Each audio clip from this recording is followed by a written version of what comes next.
அன்பு சகோதர சகோதரிகளே வணக்கம். 18/11/2025 செவ்வாய்க்கிழமை இன்று பிறந்தநாள் காணும் திருமணநாள் கொண்டாடும் அனைவருக்கும் வாழ்த்துக்கள். இன்று மாத சிவராத்திரி. எனவே சிவபெருமான் ஆலயத்துக்கு சென்று அவரின் அருளை முழுமையாக பெறுங்கள். சுவாதி நட்சத்திரத்தில் பிறந்தவர்கள் சிவன் கோயிலுக்கு சென்று நீங்கள் உங்கள் பெயரில் அர்ச்சனை செய்து வந்தால் நினைத்தது நடக்கும். சுவாதி நட்சத்திரத்தில் பிறந்தவர்கள் தெரிந்த அறிவுள்ளவர்களாகவும் தலைமை பொறுப்பேற்கும் ஆற்றல் உள்ளவர்களாகவும் கல்வியில் சிறந்து விளங்குபவர்களாகவும் இருப்பீர்கள். நல்ல உணவை விரும்பி உண்பவீர்கள். பிரபலமானவர்களது நட்பை எளிதில் பெற்றிடும் சாமர்த்தியம் உள்ளவர்கள். வாக்கில் சாதுரியம் பளிச்சிடும். எதிலும் ஆத்திரமும் அவசரமும் கொள்ளாதிருந்தால் இவர்களுடைய முயற்சிகள் எளிதில் வெற்றியாகும். கொடையாளிகளாக இருப்பவர்கள். புகழ் பெற்று விளங்குவீர்கள். தகுந்த சமயத்தில் உறவினர்களுக்கு உதவுவீர்கள். சுதந்திரமாக வாழும் மனப்போக்கு உள்ளவர்கள். சொந்த தொழில் செய்யும் இந்த நட்சத்திர அன்பர்கள் அமோகமாக வாழ்வார்கள். தாங்களும் சௌகரியமாக வாழ்ந்து பிறரும் அப்படியே வாழ வேண்டும் என்று விரும்புவார்கள்.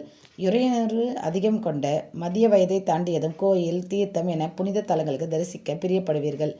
லக்ஷ்மி நரசிம்மரே உங்களுடைய இஷ்ட தேவதை. எனவே நரசிம்மர் வழிபாடு உங்களுக்கு சிறந்த பலனை தரும். நீங்கள் வணங்க வேண்டிய ஆலயம் பெண்ணையாற்றின் கரையில் இடையாறு என்று தற்போது அழைக்கப்படும் திருத்தந்தான். பெண்ணையாறு மலட்டாறு என இரு ஆடுகளுக்கிடையே இந்த தலம் உள்ளதால் இந்த பகுதி இடையாறு என்று பெயர் பெற்றது. திருத்தலத்தின் பெயர் திரு இடையாறு. சுயம்புலிங்கமாக அருள் பாலிப்பவரே இடையாற்றுநாதர் என்ற மருதீசர். நள்ளிரவை தரும் ஞானாம்பிகையாக அன்னை அருள் பாலிக்கிறார். இந்த தலத்தின் தலமரம் மருத மரம். இந்த கோயில் நீங்கள் சென்று வந்தால் உங்களுக்கு மிகவும் நற்பலன்கள் ஏற்படும். நீங்கள் செல்ல வேண்டிய பரிகார ஸ்தலங்கள்: திருவிடைமருதூர், குடந்தை மயிலாடுதுறை நெடுஞ்சாலையில் கும்பகோணத்துக்கு வடகிழக்கே 9 கிலோமீட்டரில் உள்ளது. இது ஒரு பஞ்சலிங்க தலம். வரகுண பாண்டியனுக்கு ஏற்பட்டிருந்த பிரம்மஹத்தி தோஷத்தை விலக்கு அருளிய திருத்தலம். அஸ்வமேத பரிகாரம், பிரணவ பரிகாரம், கொடுமுடி பிரகாரம் ஆகியவற்றை பக்தி சிரத்தையுடன் வலம் வருவதால் முன்வினை தோஷம் அனைத்திலிருந்தும் விடுபட முடியும். தலமரம் மருதமரம். மகாலிங்க சுவாமி மருதவனாக அருள்பாலிக்கும் தலம் இது. தலநாயகி பிருஹத் குஜாம்பிகை தனிச்சன்னதி கொண்டுள்ளார். சந்திர பகவான் பிரதிஷ்டை செய்து வழிபட்ட 27 நட்சத்திர லிங்கங்களும் ஒரே மண்டபத்தில் அமைப்பெற்றிருப்பது இந்த கோயிலின் தனி சிறப்பு. திருப்புடைமருதூர் நெல்லை மாவட்டம் அம்பாசமுத்திரத்துக்கு வடகிழக்கே 7 கிலோமீட்டர் தொலைவில் தாமிரபரணி ஆற்றங்கரையில் அமைந்துள்ளது. இந்திரன் வழிபட்ட தலம். தைப்பூசத்தன்று தரிசனத்தை செய்தால் தனிசிறப்பு வாய்ந்தது. பெரிய திருக்கோணம் அரியலூருக்கு தென்கிழக்கே 17 கிலோமீட்டர் மருதையாற்றின் கரையில் அமைந்துள்ள திருத்தலம். ஆதிமத்தியார்ஜுனேஸ்வரர் பிருஹத் குஜாம்பிகை அருள்பாலிக்கும் தலம்.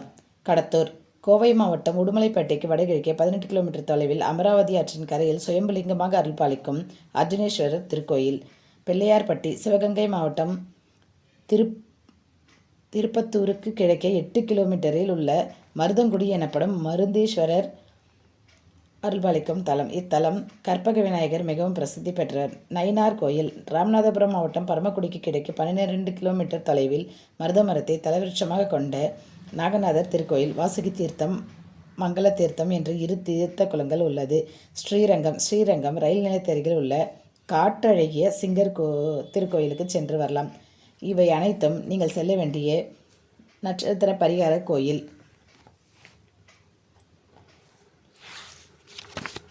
சுவாதி நட்சத்திரக்காரர்கள் சிவபெருமானை வணங்கினால் உங்களுக்கு மிகவும் விசேஷம். நன்றி, வணக்கம்.